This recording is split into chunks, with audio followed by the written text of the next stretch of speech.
Thank you very much. Well, I'm delighted to have a chance to talk again today. And today I'm going to talk about the situation with respect to our use of space. And I think we're at a very critical juncture, as I'll explain. I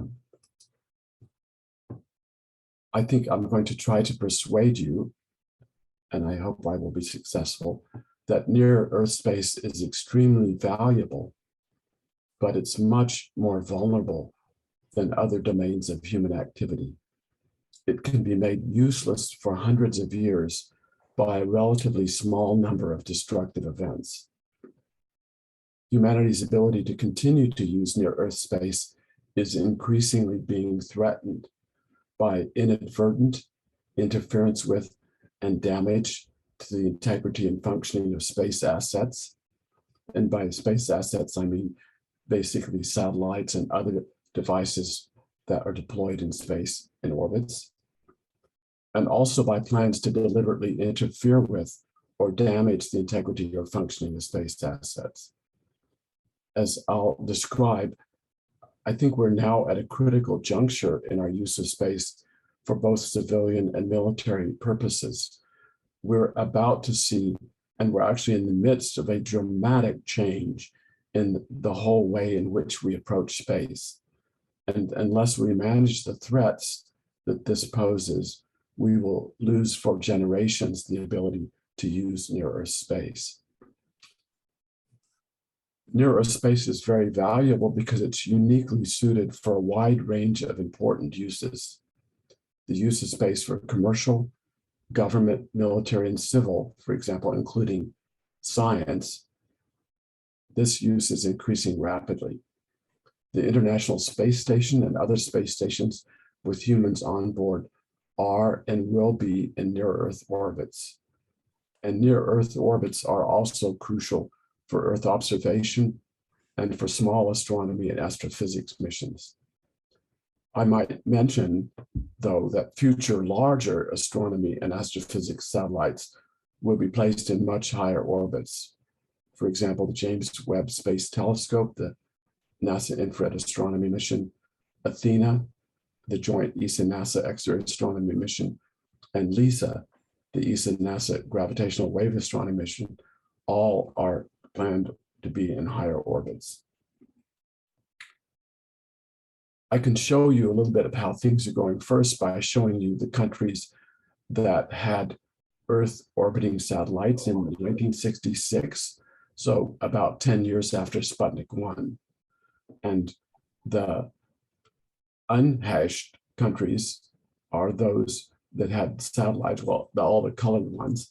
The ones with hashes are those who actually could launch satellites.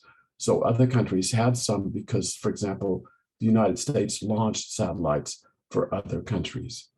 And this is how many countries actually had satellites in 1966. And now we go to 2016, and you can see just the enormous increase in the number of countries with satellites. And that has continued since then. The number of nations and government consortia operating in space is just continuing to increase dramatically. This shows from the era of Sputnik, 1956-57, until 2009, and it's continued at an even steeper pace since then. The purposes and users of current space satellites are quite diverse. The main purposes of operational satellites today are communications, which is continuing to increase, Earth observation, also increasing, technology development and demonstration, again increasing, navigation and positioning, and space science observation, which has remained more or less constant for several years, and Earth science, also important, but has remained roughly constant. The breakdown by users, primarily commercial, also government, and then military, about half as many, and then civil, much less. So if you just took a purely economic point of view, which only begins to scratch the surface, I think, then the total market value of space activities on the economy in 2014, which is the latest year for which this is available, was about $330 billion.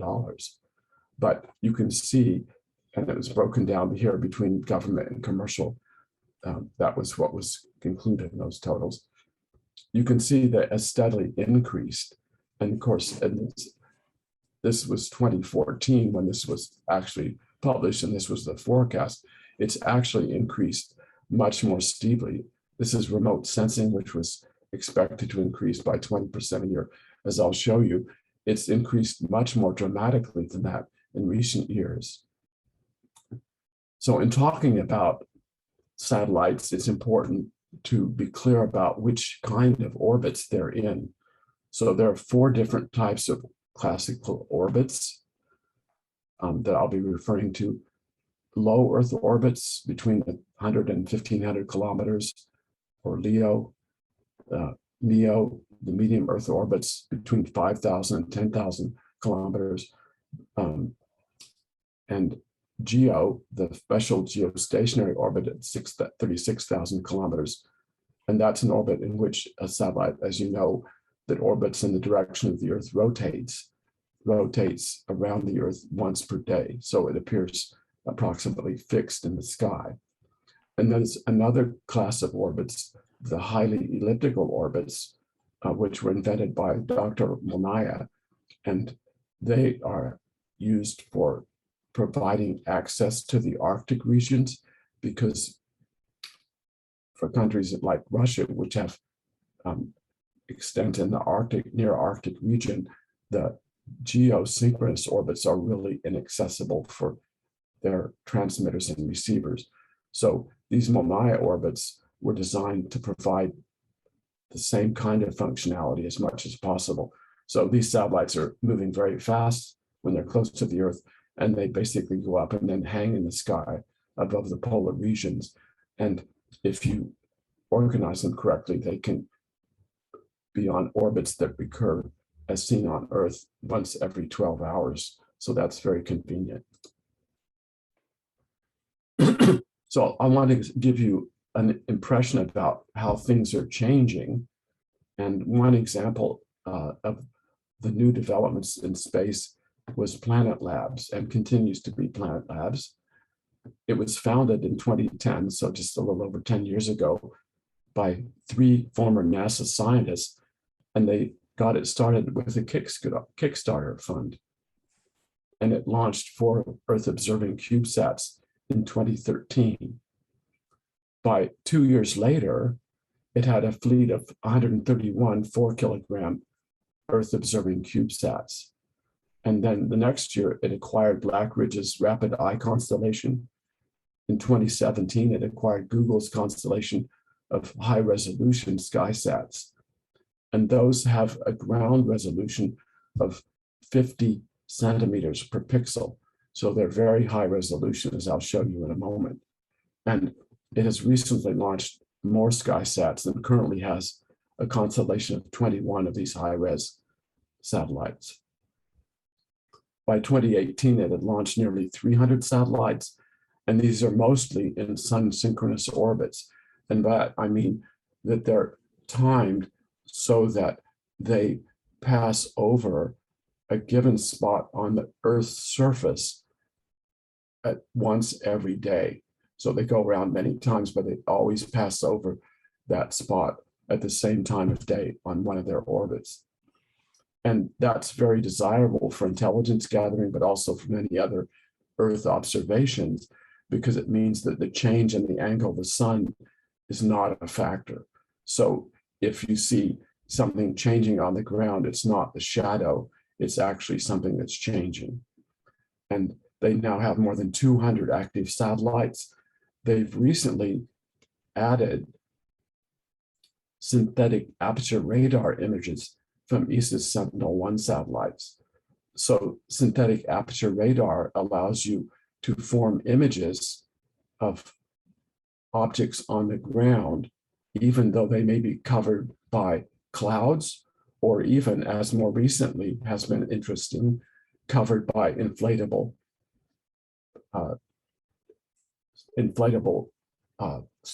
balloons, basically, usually environmental, but with radar, you can actually see through the balloons to see what's inside.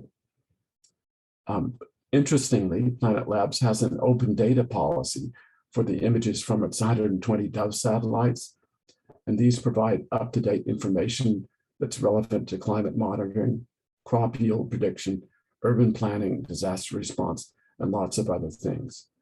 And it has cooperative agreements with some countries who are supporting it to provide data to countries in the Southern Hemisphere, like, for example, to monitor the Amazon clearing, where countries could not afford to do this for themselves. For example, Sweden and Planet Labs, Sweden has provided funding to give that information to those countries for free. Excuse me. Yes. Question. What do you say synthetic aperture radar should be reading basically interferometry? So, yeah, these are radars that have antennas that can synthesize beams that can be used to form images from the return signal from the ground. Is that answering your question? So, well, in radio astronomy, we would be talking about, basically radio interferometer. We're using multiple antennas. So you're talking about something like that? Yes, except it's one satellite. Oh, it's only one satellite. With one antenna, and it has different active elements. So they act like different independent antennas, the different elements, but they are just part of one large antenna. Oh, okay. Good, thank you. Sure. Please do ask questions, especially for clarification. That's great. So, yes, one of the things that's quite interesting is that Planet Labs satellites, some of them can supply sub-meter resolution satellite imagery, including 30 frames per second, and originally for only 90-second video clips of any place on Earth multiple times per day. And now they've extended that to much more capability. So I would just comment, this is just one example. It's the most prominent example, but it has revolutionized a lot of things already. I can just tell you that until Planet Labs, this kind of information was very tightly held national security information in the United States by the National Reconnaissance Agency and in other countries that had the capability. It was absolutely beyond top secret. Now it's open to everyone.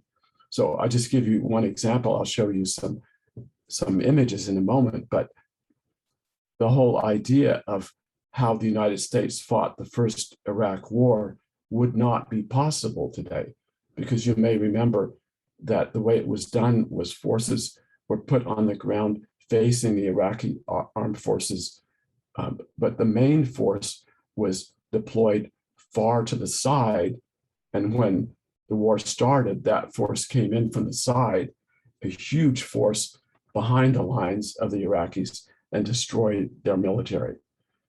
That was only possible because the Iraqis did not know about that. But of course, with this public information, it would be known to everyone if you did something like that. So it's changing completely many, many things. So this is an example of a SkySat image, a partial image of ships anchored in Rotterdam Harbor. And the resolution here is about 50 centimeters per pixel. And you can see, I didn't blow it up as much as you can, but you can see that you can see a lot of details, and you can see cars moving and so on in these images. Of very great interest recently has been some structures that have military implications. So this is actually a SkySat observation of an airbase in Russia. And for those who are particularly interested in these things, this was the first detection of a particular Sukhoi fighter aircraft that had never been seen before. And it's visible here on the image, as well as lots of other aircraft. So this was detected publicly by this image. And that's just an example to show you the kind of thing that the whole Earth is being covered many times a day with these images.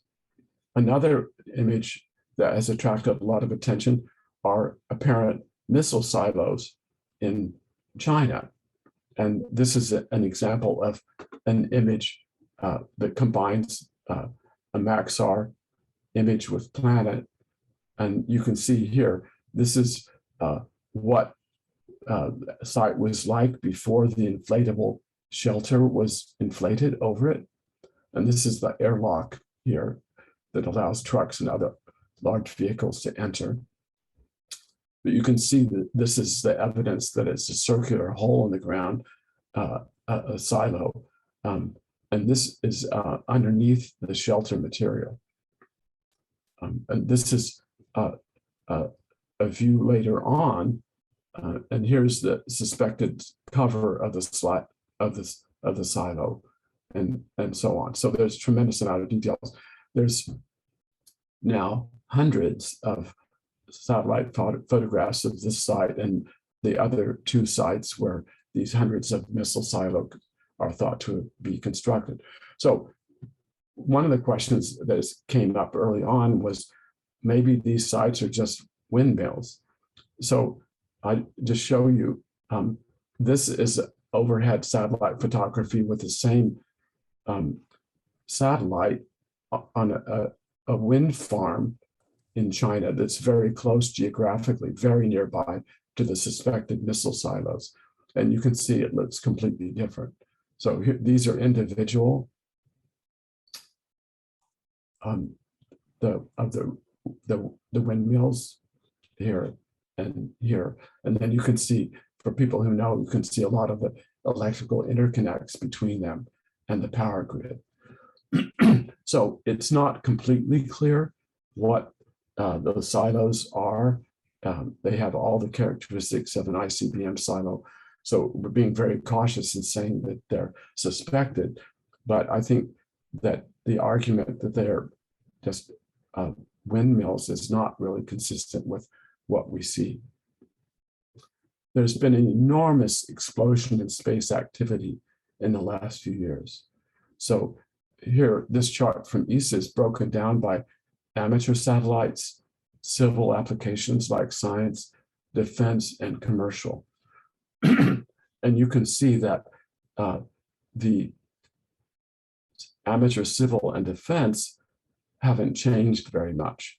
But there's been, just in 2020 and the last couple of years, and especially 2021, and just an explosion in the number of payloads to orbit. And this is in orbits between 200 and 1750 kilometers. So over 1,200 satellites were launched so far this year into this orbital range. The cost of space launch is rapidly decreasing dramatically, and it's expected to continue to decrease. And this is going to have an enormous impact on commerce, on science, and on the space environment. In 2010, so 10 years ago, the cost of placing 1 kilogram in low Earth orbit was $50,000. The listed price today for a Falcon 9 launch for a kilogram is $3,000.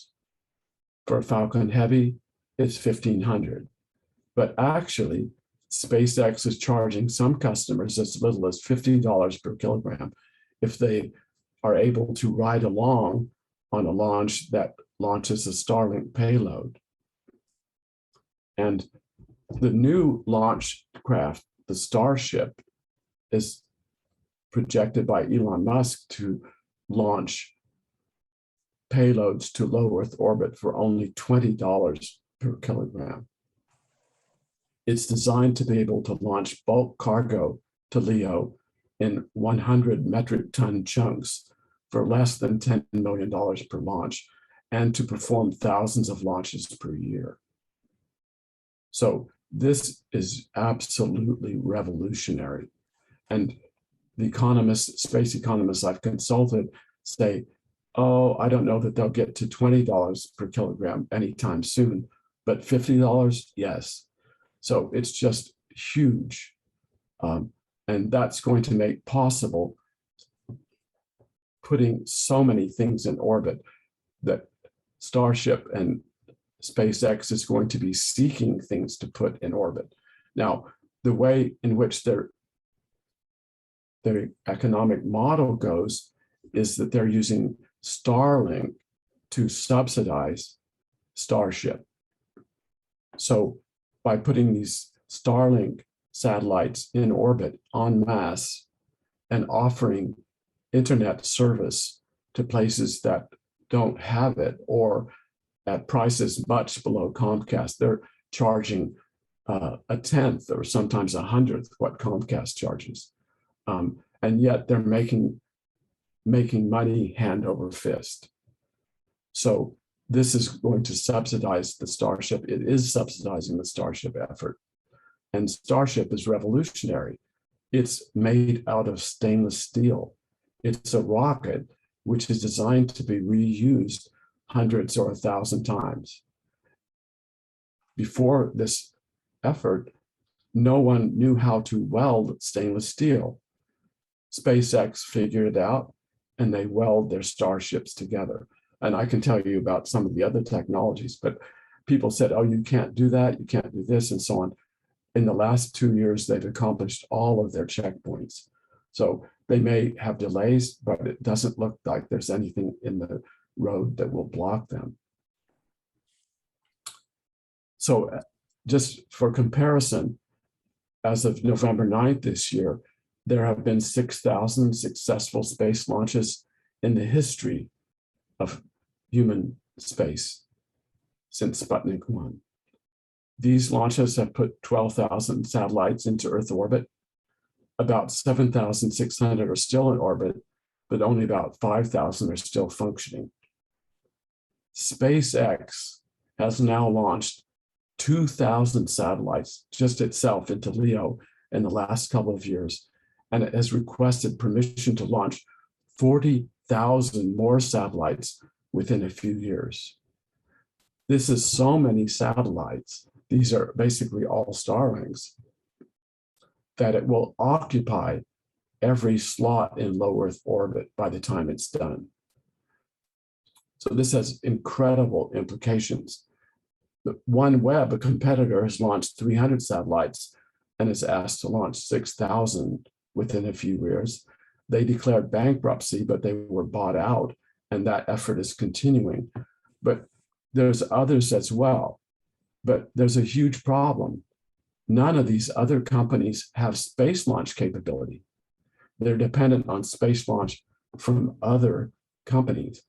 SpaceX is a vertically integrated effort where basically their satellites are financing the development of their space launch. And the space launch is so cheap that it makes launching their satellites able to be super competitive. So the FCC and ITU have received filings from other companies requesting 15,000 more satellites in low Earth orbit in the next couple of years. So the total number of satellites that have been requested is now more than 70,000. So that's 10 times in orbit at the same time as all the satellites launched since Sputnik 1. So this is a plot from McKinsey and Company to show a little bit visually what's going on here. So this area here is the 11,000 or 12,000 that have been launched since Sputnik. And these are some of the main launches that are planned for the next few years. And you get over here to OneWeb's 6,500, others 15,000.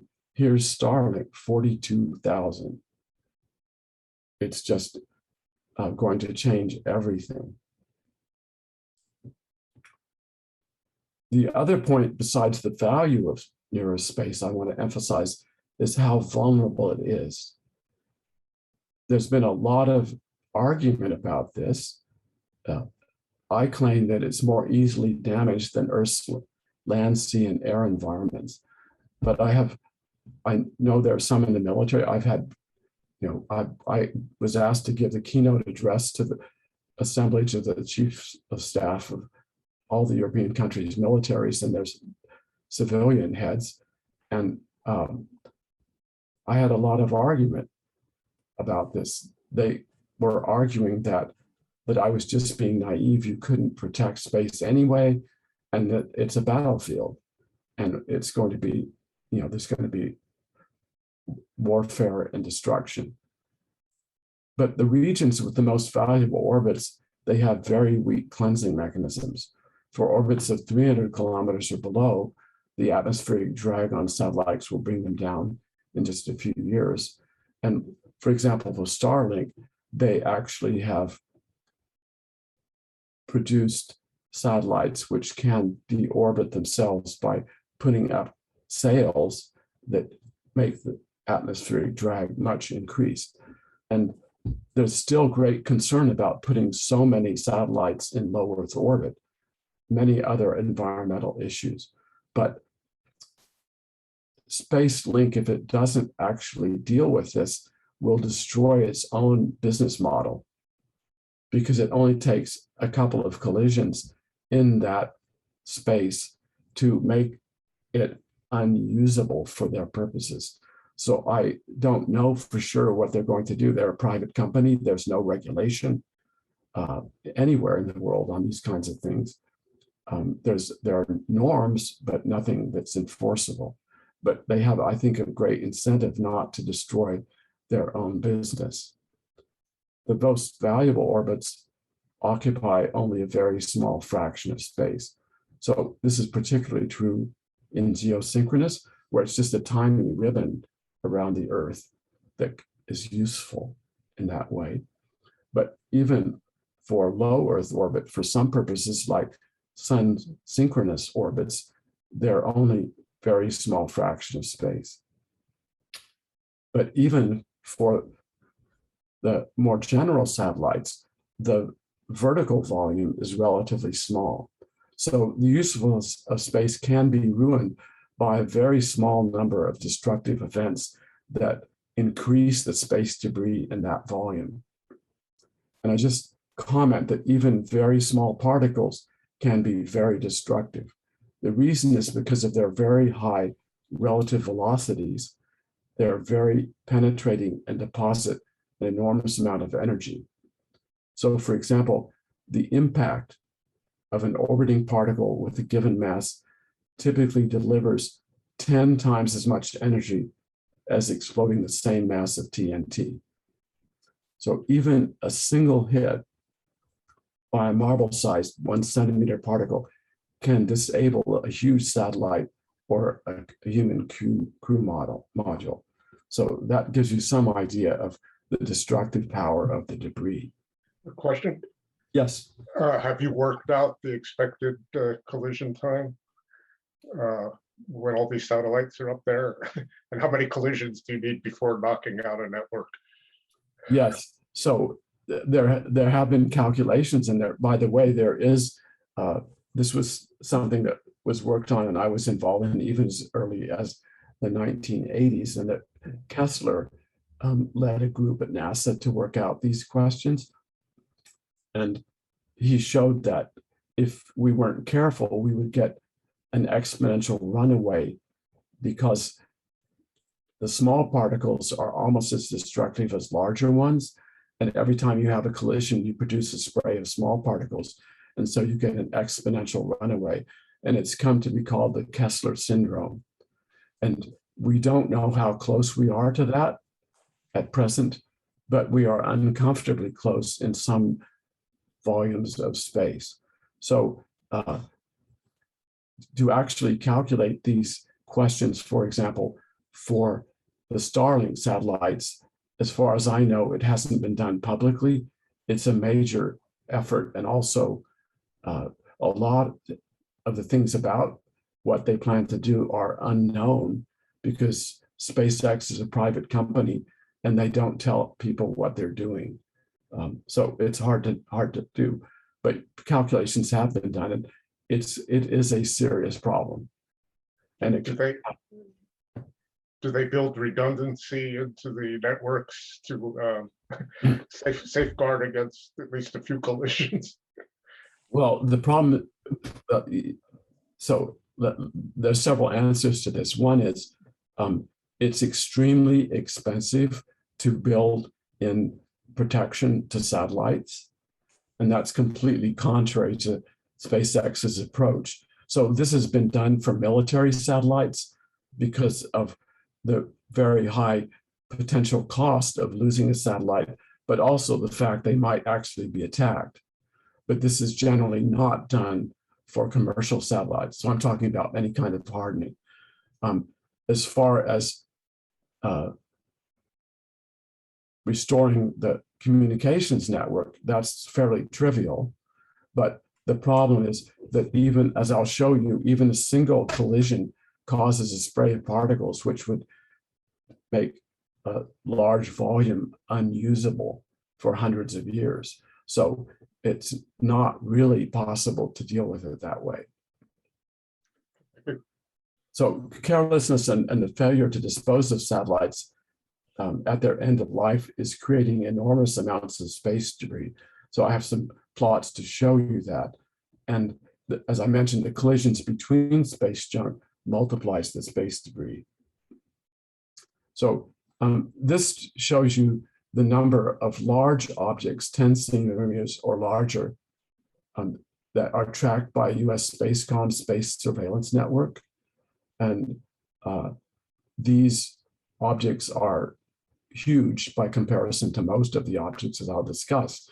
And they would be enormously destructive. I mentioned that even a 1 centimeter object would destroy a large spacecraft.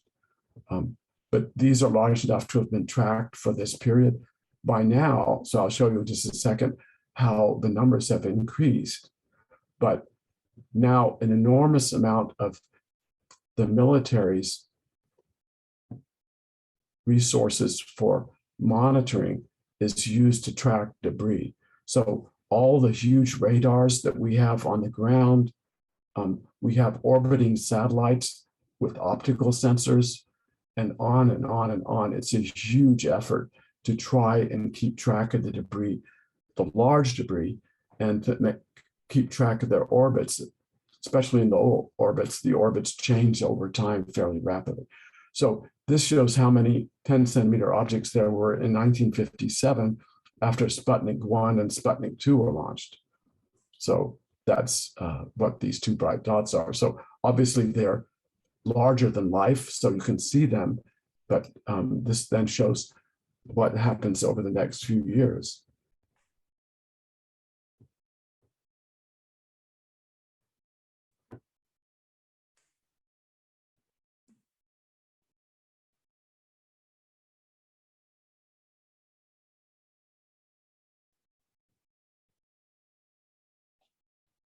So this simulation ended in 2015, but you can see this is geosynchronous, and it's already quite full. These other debris and satellites here are above and below geosynchronous. They're on graveyard orbits. So if there was an effort to remove them from geosync, they were lofted above or below. So they're on orbits that don't come too close to the geosynchronous. But you can see the enormous number of debris in low Earth orbit. Can I ask a question? Yes. Why do you call them debris? Are those already results of some collisions that have occurred? So what's fractionally sort of like the intact bodies that were actually launched versus the debris from prior collisions? Yes, that's a great question. So what's plotted here are only objects of any kind larger in size than 10 centimeters. So that includes satellites that are inactive, but there's a huge amount of debris that was produced because of carelessness originally. For example, most of the final stages for decades exploded in orbit because the fuel was not used up and it was not dumped. So over time, eventually, oftentimes they had hypergolic fuel, which is fuel, liquid fuel, in which the fuel and the oxidizer actually explode on contact. So as the final stage degraded, eventually they came in contact and exploded and produced a huge number of fragments. It was quite common, and actually still is, to use explosive bolts to launch these satellites. SpaceX is the first company that has forbidden itself from using explosive bolts, and it developed a new kind of bolt that could replace the explosive bolts and doesn't have the same debris generation problem. So whenever you launch a satellite, there are all kinds of bolts, debris, shields, pieces of metal, and so on that are also launched. And so that's what goes into all of these. Now, there have been some really dramatic collisions, which I'll talk about in a minute. And there were two. One was an ASAT test by the Chinese, I'll come to this, and another was an accidental collision of a dead Cosmos satellite with a live Iridium satellite.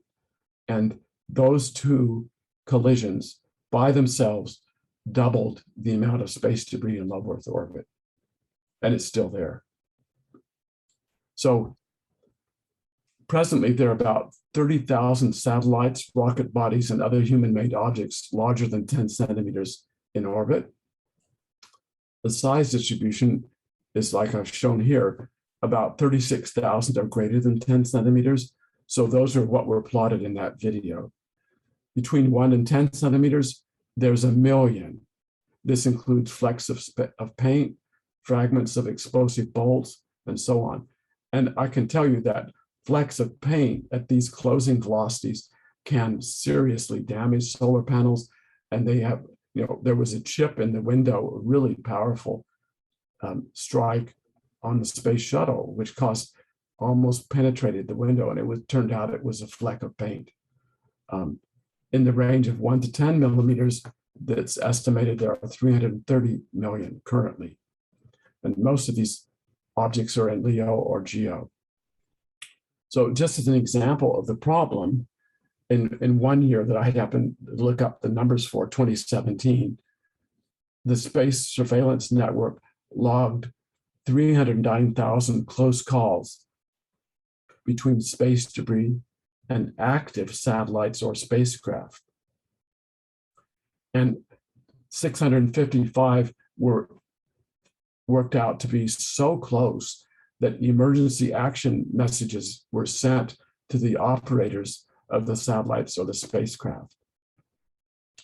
Up until 2 years ago, I think there were 3 occasions when the crew of the space station were ordered to get into the Soyuz escape modules because of a close encounter that the space station could not maneuver away from in case there was actually a strike.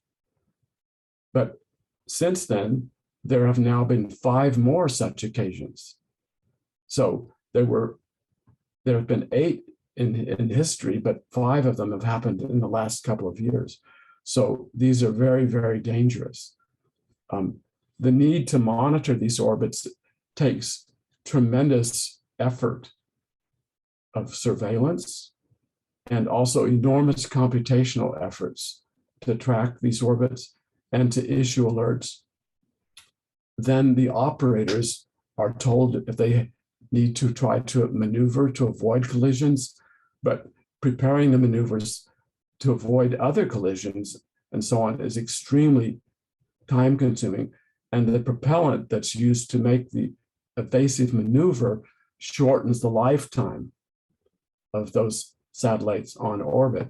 So it's extremely costly. It's become so complicated that it's now understood that this whole effort will have to be automated from the sensors all the way to issuing the orders to change the orbits to avoid catastrophic collisions. So here's a plot of the different classes of Earth orbiting objects cataloged by the Space Surveillance Network as a function of year. So these are rocket bodies in this color. This color's payloads. So it could be satellites, whatever the payload was. These, it's unknown. This is known debris that was left over, and this is the total. And you can see it's increased exponentially. But there are two really crucial events. So, by the way, this jump is because a new radar was brought online at full power to be part of the network. And so this jump was just the detection of objects that were already there but hadn't been previously detectable. But here's the Chinese ASAT test. And that event alone increased by 30% the number of debris objects. And then the inadvertent Iridium Cosmos collision occurred here. And again, a huge jump in the amount of debris. Fred? Yes. A question. So you're not mentioning the Operation Burnt Frost here. The very similar destruction by American military of satellite, NRO satellite, a year after Chinese, which was kind of considered as a demonstration of, power and so on and so forth. Right. And actually there was an earlier demonstration as part of the Star Wars program. And I was involved in consulting and arguing in that case that I did not think it should be done. It was not really useful. It was more of a showtime thing. But in the end, we managed to get in that case that the encounter between the interceptor and the satellite was in a downward direction. And so the debris spray from that interaction went into the atmosphere and didn't continue to orbit after that. And that's the same thing that was done with the US demonstration that you referred to. Okay, I see. But I completely agree that these are very undesirable, no matter what the reason for them. Maybe I'll just comment that in one of the defense symposia where I gave a keynote address, one of the arguments I made was that there's no need to test ASATs. We all know they work. Intercepting a satellite in orbit is trivial because you can predict where it's going to be and so on and so forth. And this was a room full of all the chiefs of staff and their assistants and the defense leaders and others. And we all agreed that ASATs were a terrible idea. Demonstrating them was terrible, unnecessary. And I happened to be sitting after my talk on a panel when this discussion was going on, and there was a representative of India. And India, I knew, was at that time preparing to do an ASAT demonstration, which they did do.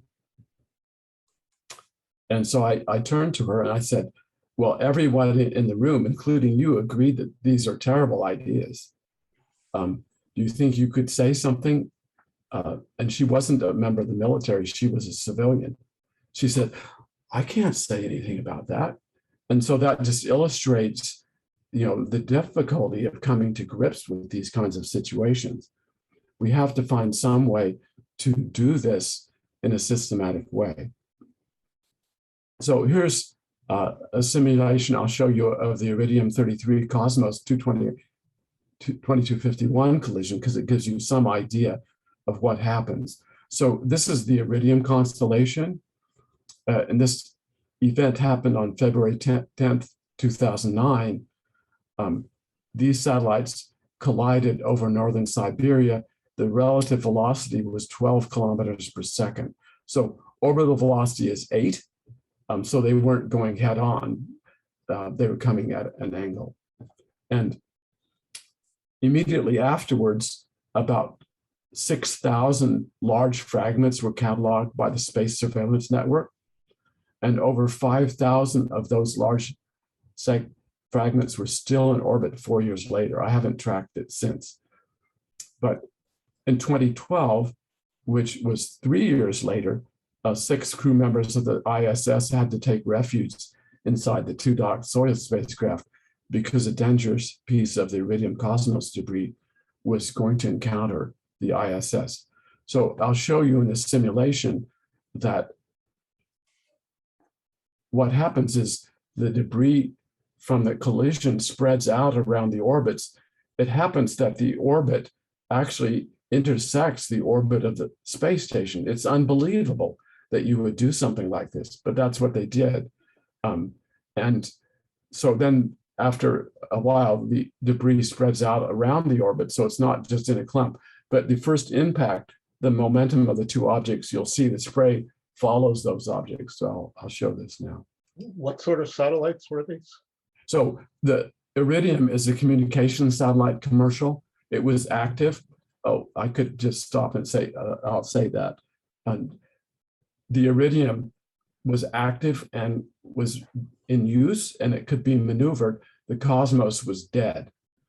And this was at a time when the alert system had not been developed.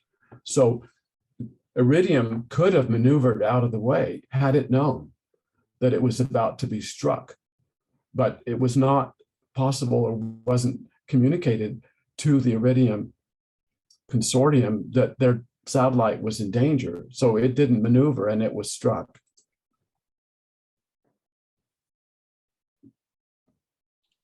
So this just shows you a view from the top. You'll see another view. This is the Iridium closing on the Cosmos. And this is a different view where you actually see the strike and the two debris clouds spread out. And this is from the higher out, so you can see more what happens from further away. And that debris cloud, you can see how it's a spray. It's not a clump. And then it circles the Earth, and as it circles, it spreads out all along that trajectory. In a moment, you'll see that, and it intersects again and again and again. So they continue to have collisions with the debris fragments in the cloud. May I ask, what is the Gaussian distribution in this case? What does it enter in this model? So it's a Gaussian distribution for the velocities of the spray. So I think yeah. So this was an accident, so it wasn't controlled in any way. But so that gives you some idea what happens. So there are about 30,000 of these large debris objects currently. And I think I told you about how there's about 1 million in the smaller range. I think I showed this already. So one of the problems is that space missions in LEO have not been really obeying the post-mission disposal guidelines at end of life. So unfortunately, there's no real requirement. Each country is responsible for the satellites that it launches, but it's not rigorously enforced. So this is by year, and this is the percentage of the satellites that were launched. This is payloads to low Earth orbit. There are some that are naturally compliant, that is, they will re-enter within a year or two, even if nothing is done. But this shows the ones that required some disposal method. And the overwhelming fraction, there was not even any attempt made to properly dispose of the satellite. This dark color blue was where there was an attempt, but it was insufficient and did not succeed. And the green ones are successful attempts. So it's just, it's unacceptable to continue in this way. And it would have a big benefit if people were forced to, or compelled to, execute an end-of-life disposal procedure. This shows that. This is the number of collision fragments as a function of year over the next period. And this is the expected exponential growth if there's no end of life change in the end of life disposal from what's happening now. This shows that if 90% of the payloads obeyed the guidelines, then there would be no exponential growth, and it would actually saturate over time as particles and fragments fall out of orbit, and it keeps up with the number that are launched. Of course, that didn't take into account the enormous increase in launch rate that we expect. So one of the things to notice is that there is a control point. There are only 9 countries that have any space launch capability. And some of those almost never launch.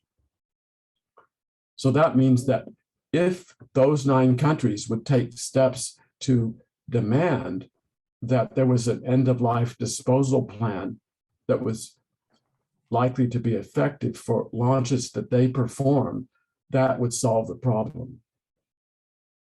Now, one of the difficulties is that verifying that is extremely intrusive. And so for military launches, it's basically impossible.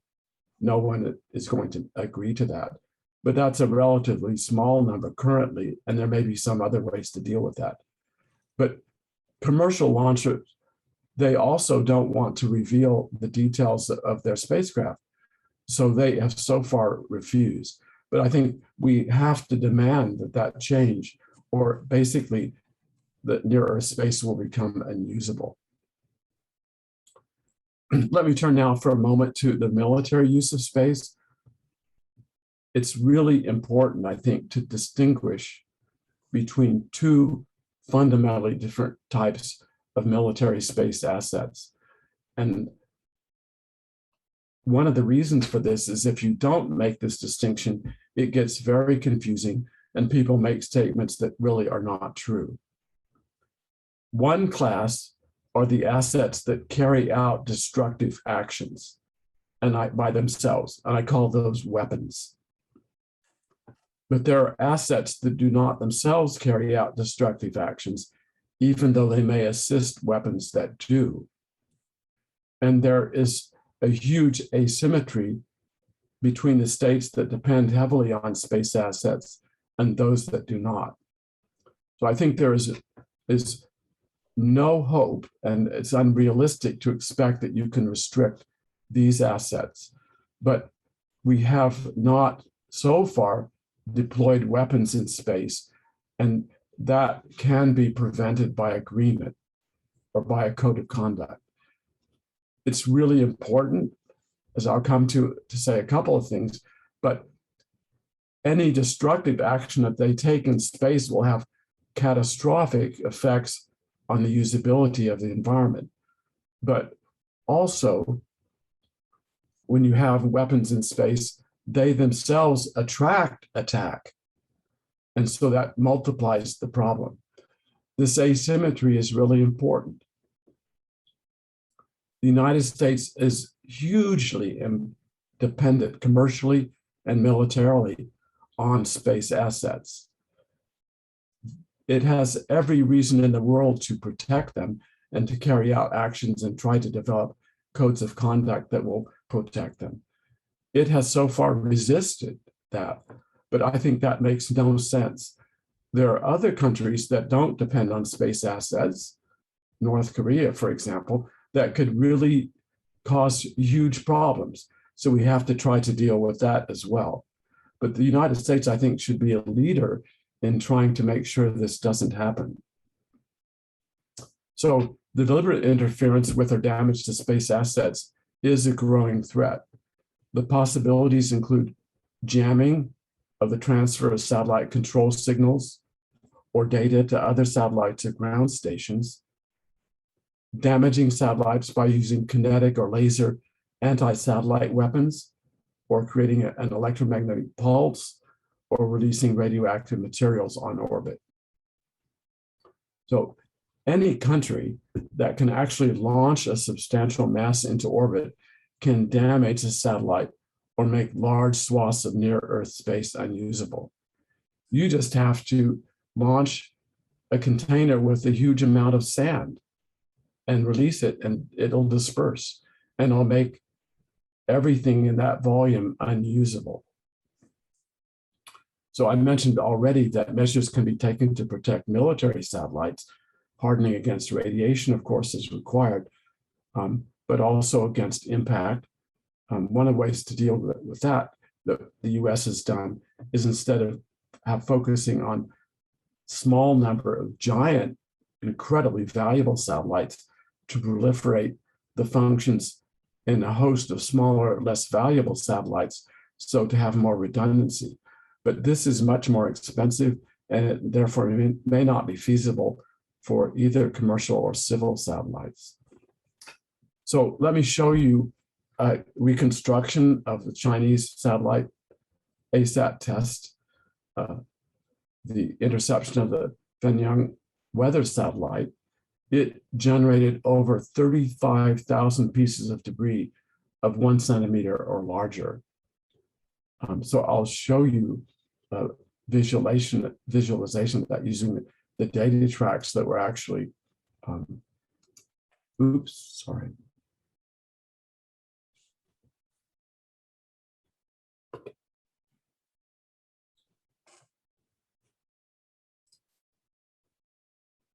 Wow, this video does not seem to want to play. Well, sorry about that. I don't know what the problem is. But I'll tell you in words that it's a similar kind of collision that happened with the two civilian satellites.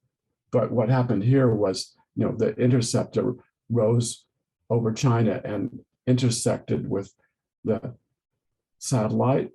And then again, two debris clouds spread out. And on the first pass, one of the debris clouds passed through the trajectory of the International Space Station. And then again, they came together and intersected again, and they spread out around the orbit. And every time that the cloud passed around for the first orbits, it went through the International Space Station orbit. Fortunately, no large pieces collided with the space station, but it was just luck. So placing weapons in space could threaten existing space assets, and it would invite the use of ground, air, and space-based weapons against these weapons or other space assets, with potentially catastrophic results for our ability to use space for generations to come. I'll conclude by just saying a few words about the idea of space-based missile defense. In short, it's not a good idea. It makes no sense, and it would be have terrible side effects. Why is it thought to be attractive? Well, it's seen as a global system that could defend against missiles launched from anywhere in the world. And these systems could only work by intercepting long-range ballistic missiles in their boost phase, which is during the first 3 to 5 minutes of their trajectory before they could deploy decoys. So the idea is that somehow it should be easier to do this than the mid-course intercept. The mid-course intercept system that we currently have is easily defeated by decoys, and there's so far nothing that can be done to avoid that. So if you could intercept during the boost phase, the claim was that you could avoid this. There's a huge study by the APS 20 years ago, and there's the current one that I'm leading. It does not solve the problem, and there's lots of additional problems. There are countermeasures to boost phase intercept, but it's impractical and dangerous. From 500 up to many thousands of orbiting space platforms with interceptor weapons would be needed against an ICBM. So for example, just to have theoretical possibility of intercepting a single launch of a single missile from a single launch site in North Korea would require at least 500 orbiting interceptor platforms. And the reasons are that, first of all, the platforms are in orbit. So they don't stay above the launch site. This is something that is not obvious to a lot of people, including many defense leaders. Richard Pearl, for example, talked about how easy it would be if you used space-based interceptors, because it could just sit above the launch site and then attack the missile as it rose. That was about 20 years ago. But Ted Cruz has just published an opinion piece 2 years ago in which he made the same claim. So it's necessary to try and educate our leaders about basic physics in this case. Another point is that even if you have it in orbit, of course, it passes by. So you have to fill the orbit with enough platforms so that when one goes out of range, another one is already coming in range. But of course, the orbits precess. So you have to actually put a constellation of satellites in a whole series of orbits to guarantee that there will be an orbit which actually passes over the launch site at any given time. So the result is that deploying a system like this would require an enormous amount of space launch capability, even for a minimal system. And if you have not just a long burning liquid propellant missile like the Hwasong 15, but a solid propellant missile, then it becomes 3 times more satellites that you require. But we think that North Korea has probably at least 10 that it could salvo launch, that is in rapid succession. And then you multiply the 500 by 10 to be able to counter that. That's already 5,000. If they ever got solid propellant missiles, you're talking about 20,000. It just is very disadvantageous for the defense. And it's vulnerable to anti-satellite weapons and also, as I mentioned, to salvo launch.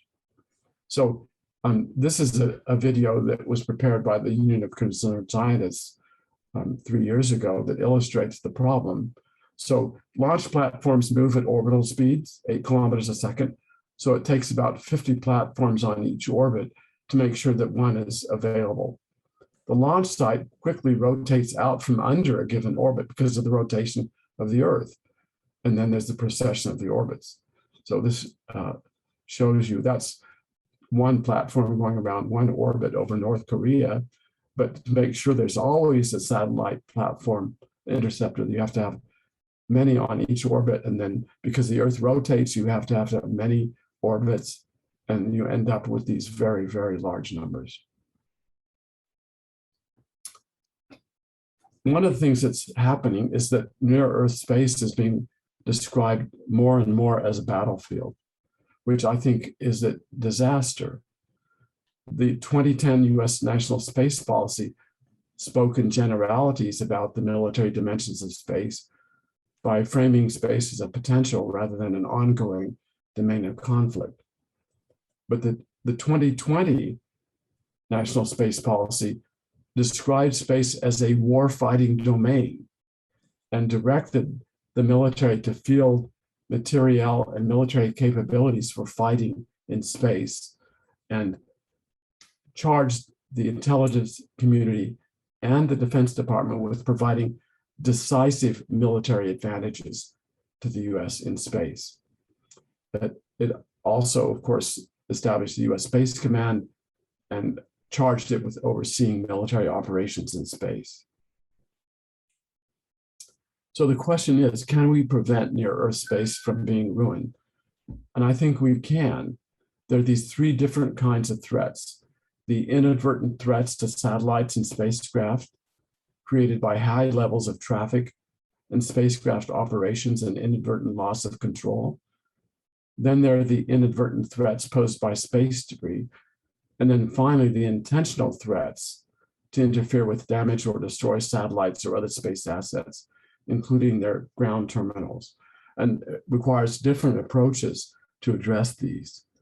To manage the inadvertent threats, the limited availability of space launch services now and for the foreseeable future offers one possible control point to demand that any satellites that are launched into low Earth orbit or GEO have a procedure for actually end of life that will not produce space debris. In GEO, this is happening more because GEO is almost completely occupied now. And if you have any more satellites that are left in GEO, then it's an immediate threat. So they are usually moved to the graveyard these days. Managing intentional threats requires something completely different. I don't think we can preserve the usefulness of near Earth space by the threat or use of force. That has never succeeded before.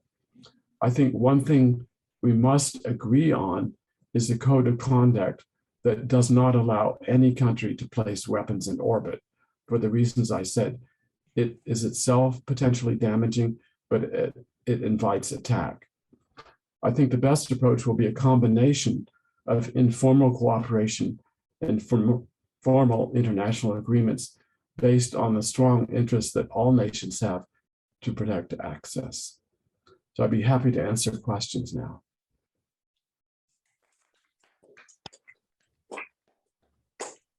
Go ahead, Nadia.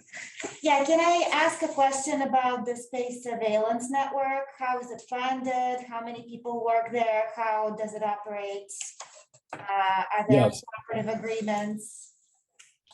Yes, so the space surveillance network is a huge operation that's part of the US military, and it's funded by Congress, and it involves dozens of huge ground-based radars, space-based optical assets, and so on.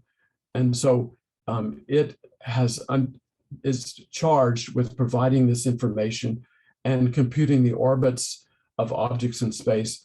And originally, it was to protect US military space assets, and also for the US military to be aware of activities in space that might threaten the US assets in space or assets on the ground. But it became so obvious that it had to be a general international effort, that's how it's developed. But it is something that the US provides. It's not something that is an international organization. On the other hand, there are international consortia that have been formed to try to protect satellites in space. For example, there are several big consortia that satellite operators are part of that join together to share information, get information from the space surveillance network, and manage the operations of maneuvering satellites and so on. So it's a huge, huge enterprise involving thousands of people. And I think it's probably, the commercial side is certainly hundreds of millions of dollars. But as I said, it needs to be developed further. I think everyone agrees that we have to move to an automated system because it's too slow, too accident prone, too difficult to do it on a case-by-case basis with humans from one operator calling up another operator, or actually they sit in the same room, but still they have to talk to each other. It's too slow. Does that help? It doesn't completely answer. I have one more question. In your presentation yesterday, you were talking about the weapons, the nuclear weapons sort of being completely dominated by numbers by Russia and the US. And in terms of the communication satellites, which seem to be sort of the biggest category of problems here, which countries dominate right now? Is it US and Russia, or US and China, or something else? Yes, the US totally dominates in numbers. In terms of, special purpose constellations, like for global navigation, like GPS, there's the US GPS system, the Europeans have their own system, Russia has its own system, China has its own system. And each of those constellations has many, many satellites in it. But by comparison to what SpaceX is talking about, this is really small. We have a question from Renan on Zoom. Could you please unmute yourself? Yeah, so in terms of interference with astronomy and everything from radio to optical, to what degree is this a danger? Yes, so it is a serious problem. I think that SpaceX in their Starlink effort really found out right away when they launched the first Starlink satellite that they had done something that were really, astronomers and the community in general replied very vociferously. It turns out that the first Starlinks had solar panels that were very reflective. And so the visibility from the ground was very high.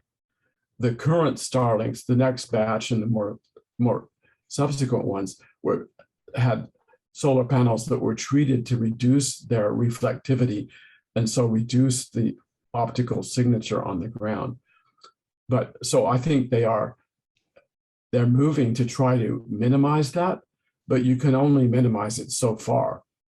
And so, now even, I mean, I'm not an optical astronomer, but I'm told that many observations have multiple tracks of satellites, not Starlink, but other satellites, through the field during the time of the observation. And I gather that there's actually software that's been developed to remove those spurious signals and so on. But, it's one thing when you have hundreds of them, it's something else again when you have 40,000 satellites. So I don't think that has been faced. And Jonathan McDowell, you may know, he's one of the people who keeps track of these things. There's others too, but he has a very good paper on his website of a presentation that he made this past year, a long paper about this. But it is yeah, I know that the global 21 centimeter experiments also see all the satellites in radio. I don't know. Right. If that will also be much worse. Right. So it's a question there, I think, about what frequencies are being used by the satellites and how much spurious radiation there is outside the narrow spectral range that they're actually using. What do the sidebands look at? I don't know about that. Okay. But yes, I would say generally that the radio interference is a serious problem already for the operators. But to launch a satellite in the US or US resources, you have to get permission from the Federal Trade Commission and from the FCC. And they cannot argue about the numbers per se and other things, but the FCC can prevent you from launching a satellite that will interfere with existing satellites. And there are very, very strict regulations about broadcasting. So I just mentioned that as a result of the jamming of these bands by so many users, they're now moving to laser communication. So that's what's going to happen in the future. Certainly satellite to satellite communication will be via lasers, and satellite to ground maybe. Thanks. Question from Matthias. Hi, great talk. So you showed that SpaceX is such a dominant player, and you mentioned that they have developed some new technologies that make them very special in this regard.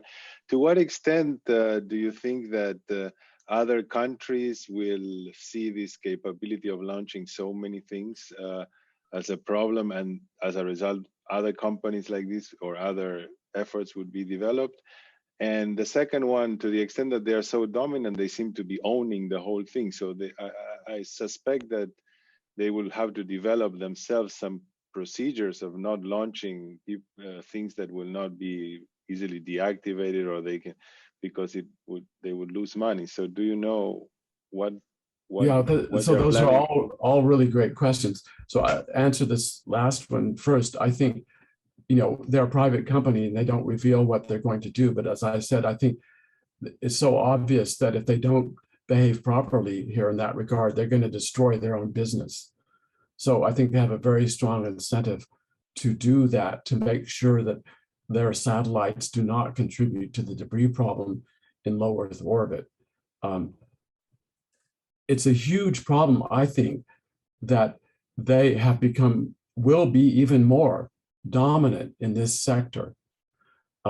They are already able to extract from subscribers many, many more dollars than they require to operate their system. As I said, it's this huge stream of cash from Starlink that is allowing them to develop Starship. So they are a monopoly at present. And if they occupy all of the low Earth orbit slots with 40,000 communication satellites, then it's going to be a huge problem for any other entity to enter into that. So already, right now, the way things are going, they're driving out of business the space launch companies in the United States. One has already folded.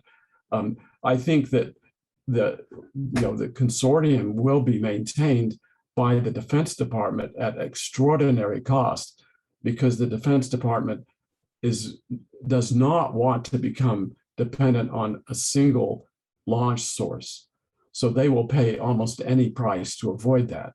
But SpaceX won the contract from NASA for human launch services into the future. So that is a huge problem.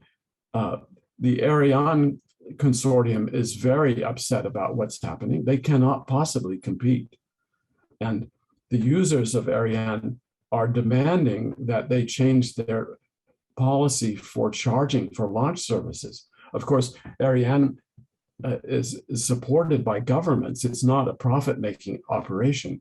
But the users are demanding prices for launch that are more competitive with SpaceX. And so they have now to face that problem. Will it become a government subsidized operation altogether, in which they basically pour money into it to try to keep it alive? There's a lot of issues here. Another point is that SpaceX will own the whole idea of internet communication with satellites. There's other companies that are going to try. In the near term, they simply can't compete because they don't have the launch capability. They have to buy that. And SpaceX is not going to supply them a launch capability at prices that will undermine SpaceX's business model. So it's a monopoly. And I think that it's another example of how technology can move so fast that our social systems and our government is unable at present to respond on a meaningful timescale. This is a more general problem than just space launch. We have to figure out how to solve this problem, or there's lots of bad things are going to happen, not only in the space sector. So I'm not saying anything about SpaceX as being evil or anything. It's just the way the capitalist system works and the way the regulations do not exist. I think there will have to be some regulation to prevent this from becoming a really serious problem. I think that once SpaceX has demonstrated these technologies, that in time, not in the next couple of years, but in time, other companies will seek to duplicate their efforts. And I feel sure that they will eventually succeed, but that's a longer term thing. So those are some ideas I have about this. Does that help? Maybe you have other questions. Yeah, no, it helps. It looks like they've conquered low Earth orbit. It's just they own it, and they will own it for some time. Yes, yes. And by the way, I mean, they own launch to the moon. They own launch to Mars. They have plans to do this, and the Starship can launch enough material to Mars in 10 launch windows to build a small city there. So it's just the costs have changed completely.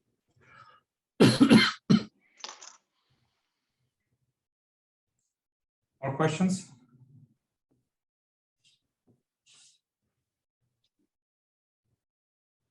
Okay, if not, then last chance from the Zoom. Okay, thank you very much. I've really enjoyed it. Thank you.